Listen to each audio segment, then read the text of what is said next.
Bismillahirrahmanirrahim. Assalamualaikum warahmatullahi wabarakatuh. Alhamdulillahi rabbil alamin. Wa afdhalus salati wa atammu taslim ala sayyidina wa maulana Muhammadin wa ala alihi wa sahbihi ajma'in. Allahumma allimna ma yanfa'una wanfa'na bima 'allamtana wa zidna ilman ya akramal akramin.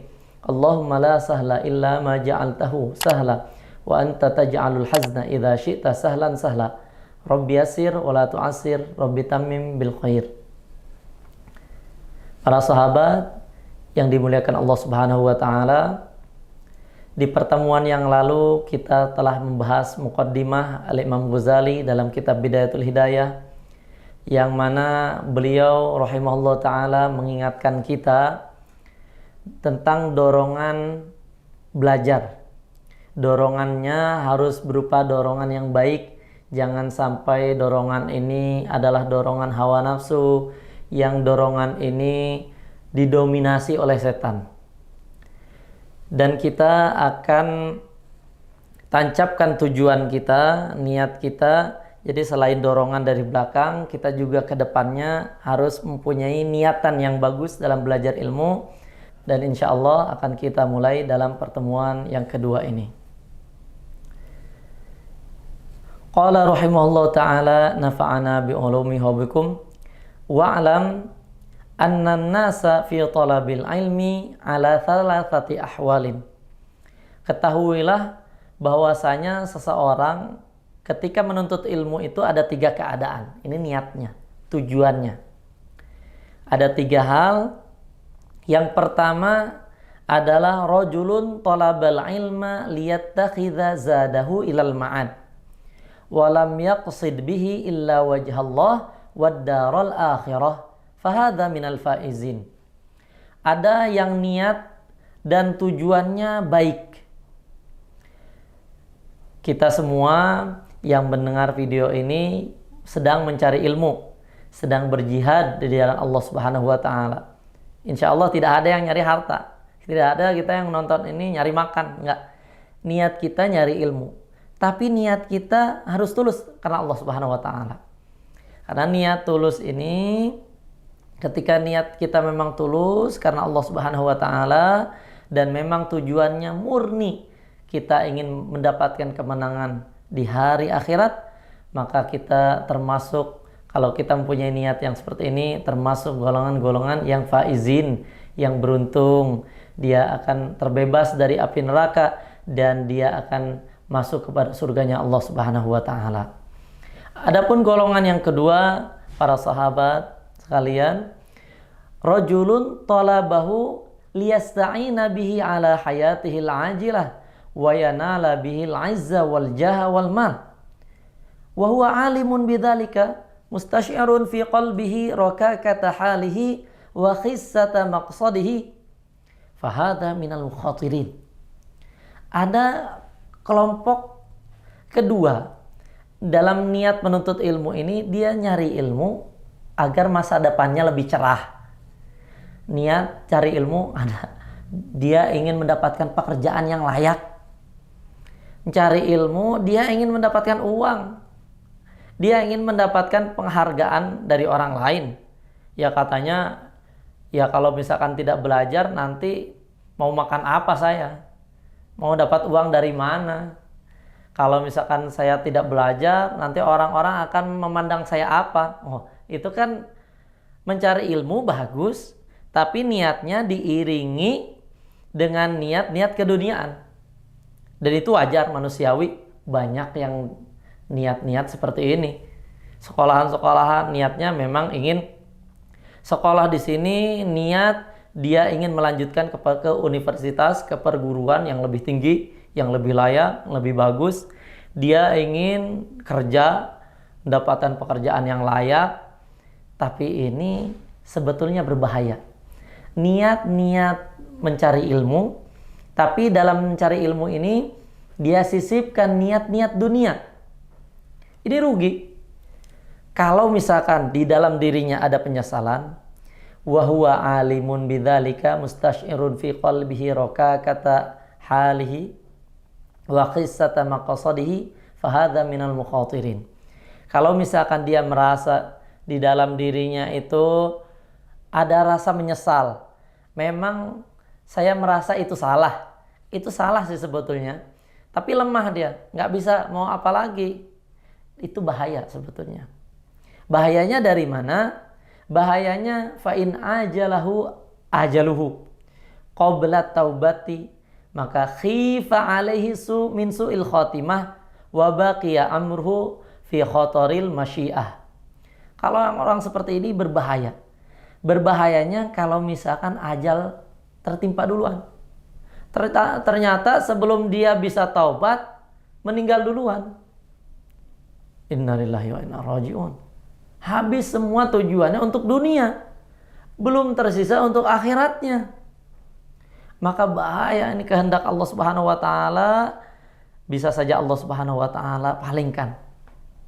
Oke, memang wa in waffaqa lit taubati qabla hululil ajal wa adhafa ilal ilmi al amal wa tadarak ma farrata fihi minal khalal iltahaqa bil faizin. Oke, memang kalau misalkan dia mendapatkan taufik dari Allah Subhanahu wa taala, akhirnya dia bertaubat.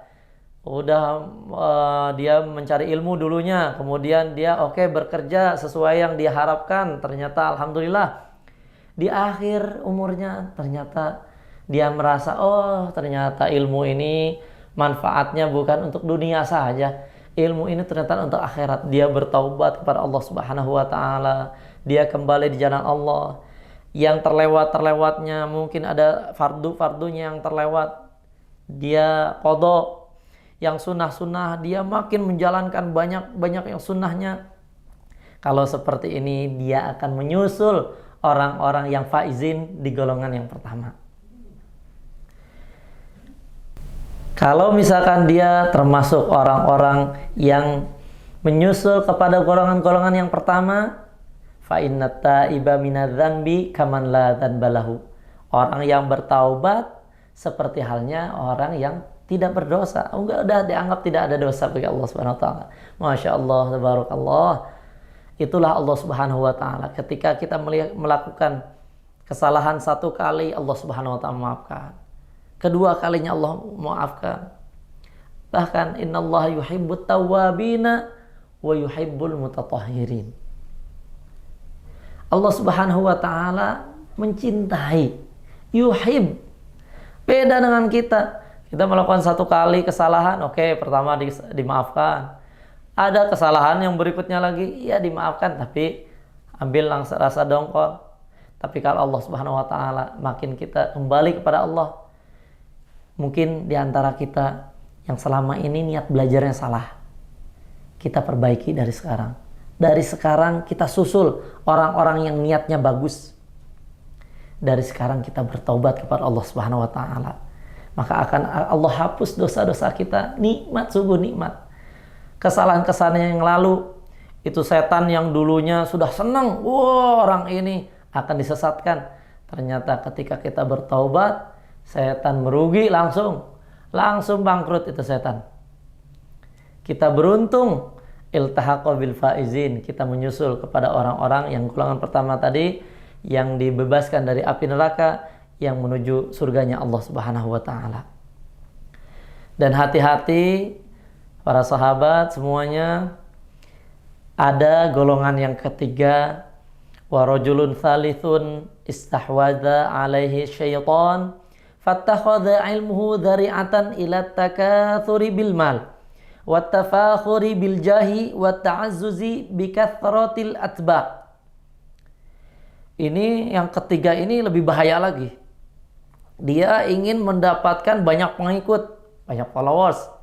Banyak, kalau misalkan dia kajian, yang ikut kajiannya banyak, yang menontonnya banyak, menonton channelnya banyak. Ada yang kalau misalkan dia kemana-mana ingin banyak mengikuti, artinya banyak anak buahnya. Dia ingin memang menuntut ilmu itu banyak pengikutnya, itu banyak anak buahnya, pengen jadi bos. Dan dia yadkhulu bi ilmihi kullamadkhal, mau masuk dengan ilmunya itu kemana saja bisa. Mau masuk ke sini bisa. Namanya orang petinggi, ilmunya tinggi gitu. Tapi roja an yaqdiya minad dunya wa tarah. Tapi dia mengharap tujuannya itu dunia. Dunia saja. Dan ini bahayanya, wa huwa ma'adzalika yadmaru fi nafsihi annahu indallahi bimakanatin.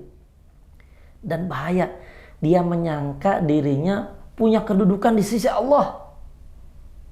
Oh, dia baik di sisi Allah. Kenapa? Bimakanati litisamihi bisimatil ulama wa tarassumihi birusumihim fizai wal mantiq. Dia gayanya udah gaya ulama, gayanya gaya orang besar ini. Gayanya udah memang gaya bos ini. Gaya bicaranya pun bicara orang besar, gaya para ulama. Tapi ilmunya ini justru ma'atakalubihi ala dunya zahiran wa batinan. Sebetulnya dia secara zahir dan batin tujuannya memang dunia. Fahadha minal halikin. Bahaya ini. Termasuk orang yang celaka. Termasuk orang yang minal hamqal maghrurin. Termasuk orang-orang yang bodoh justru ditipu oleh setan. Secara zahir dan batin dia niatnya memang buruk. Kalau udah seperti ini bahaya. Bahaya para sahabat semuanya. Idzir raja'u munqati'un an taubatihi lidhannihi annahu kana minal muhsinin. Kalau sudah seperti ini bahaya. Dia bisa menyangka dia itu orang baik, bos, memang ulama, dan tertutup pintu taubat. Karena dia tidak merasa dia itu berdosa, tidak merasa dia itu salah. Harapannya sekali lagi terputus. Allah Subhanahu wa taala di pertemuan yang lalu, qul hal nunabbiukum bil akhsarina a'mala. Katakanlah, apakah mau kami tunjukkan siapakah orang yang paling rugi amalnya? Dia berbuat sih. Dia berbuat, ada amalan. Dia berbuat baik. Tapinya dolla sa'yum fil hayatid dunya wa hum yahsabuna annahum yusinuna sun'a. Dia menganggap itu perkara baik, ini saya berbuat baik, banyak menolong orang. Tapi ternyata di balik itu ada niat-niatan buruk. Maka jadinya buruk. Wa huwa ghafilun an qoulihi ta'ala ya ayyuhalladzina amanu lima taquluna 'ala Allahi ma la taf'alun. Dia lalai, dia lupa. Allah Subhanahu wa taala ada berfirman, wahai orang-orang yang beriman, kenapa kamu ngomong yang tidak kamu laksanakan? Kamu ini bisanya ngomong saja, omongannya tidak sesuai dengan perbuatan. Justru murkanya Allah Subhanahu wa taala besar. Siksanya Allah gede ini buat orang-orang yang seperti ini. Memang dengan niatan buruknya ini, maka ilmunya tidak akan teramalkan. Ilmunya hanya sebatas pengetahuan buat dia, bukan jadi amalan. Maka dari itu Allah Subhanahu wa taala memperingatkannya, hati-hati kalian. Kalian ngomong, tapi tidak sesuai dengan perbuatan. Wa huwa mimman qala fihim Rasulullah. Nih hati-hati, Rasulullah SAW juga memperingatkan. Ana min ghairi dajjal akhwafu alaikum minad dajjal. Faqila wa ma huwa ya Rasulullah? Faqala ulama usu. Ada yang Rasulullah SAW lebih takutkan daripada dajjal. Para sahabat bertanya, apa kira-kira lebih serem daripada dajjal? Ternyata itulah ulama su, ulama yang jelek. Ada bos yang benar jelek. Karena bos inilah, karena ulama inilah orang-orang mengikuti. Orang-orang mengikuti kejelekannya. Kalau dajjal sudah jelas. Hadza li'anna dajjal ghayatul idlal. Kalau dajjal memang targetnya sudah jelas, dia memang ingin menyesatkan. Dan secara zahir memang dia akan menyesatkan. Beda lagi dengan orang ini, ulama su, ulama yang jelek, jadi bos jelek. Karena dia ilmunya tidak jadi amalan, ilmunya justru akan menghantarkan dia hanya kepada dunia saja, dan ini jadi jelek. Wa bimithli hadzal alim wa ansarafan nasa 'anid dunya bilisanihi wa maqalihi fahuwa da'in lahum ilaiha bi'amalihi wa ahwalihi. Dia memang secara lidahnya memerintahkan, menyuruh kepada orang-orang, udahlah, dunia itu untuk apa? Dunia ini tidak ada apa-apanya dibanding akhirat. Ternyata yang perbuatan kesehariannya justru tidak menunjukkan itu. Dan hati-hati, lisanul hal antaqu min lisanil maqal. Wa tiba'un nas ila musa'ada fil a'mal amyal minha ilal mutaba'ah fil aqwal. Dan manusia itu lebih condong dengan apa yang dia lihat, bukan apa yang dia dengar. Walaupun seorang ulama ini memerintahkan jauhkan daripada dunia, tapi keadaannya ternyata dia seakan-akan cinta pada dunia. Mobilnya pun banyak, padahal kan yang dipakai satu. Bajunya pun padahal yang biasa-biasa saja ada, tapi harganya harus yang berapa, yang lebih daripada yang biasa. Ini seakan-akan perbuatannya jauh daripada lisannya. Perbuatannya menunjukkan, ayolah orang-orang cintai dunia. Ini dunia itu harus kayak gini loh. Dia padahal di lisannya mengajak pada orang-orang untuk mencintai akhirat. Dan secara watak manusia itu condong mengikuti perbuatan dibanding dengan perkataan. Manusia itu akan lebih banyak mengikuti apa yang dia lihat. Dan orang-orang jahil, anak-anak buahnya, murid-muridnya, dia tidak akan mengikuti. Bahkan justru malah mereka tidak akan berbuat jelek, kecuali bos-bos ini, kecuali para alim ulama yang kelihatan oleh orang jahil ini, kelihatan oleh anak buah, ternyata ini bos melakukan ini, diikuti akhirnya. Imam Al-Ghazali melanjutkan, fama afsadahu hadzal maghrur bi a'malihi akthar mimma aslahahu bi aqwalihi id la yastajri'ul jahil 'ala ar-raghbati fid dunya illa bistijra'il ulama faqad shara ilmuhu sababan li jur'ati ibadillahi 'ala ma'asihi. Ingat ini, kalau misalkan ilmunya seperti ini, ilmunya hanya mengantarkan dia, bahkan menghantarkan orang-orang lain berani untuk bermaksiat. Ilmunya akan menghantarkan orang lain berani untuk berbuat perbuatan yang jelek, karena mengikuti tadi, mengikuti ulamanya diikuti, bosnya diikuti. Maka ini followersnya, para pengikut, para murid, anak buah, semuanya ikuti bos. Ilmu si bos tadi, ilmu guru ini, ilmu yang banyak pengikutnya ini justru akan menghantarkan orang-orang berani bermaksiat. Dan itu dosanya nyambung juga kepada dia. Belum lagi wa nafsul jahilatu mudillatun ma'adzalika tumannihi wa turajjihi wa tad'uhu ila an yamunna 'ala Allah bi ilmihi.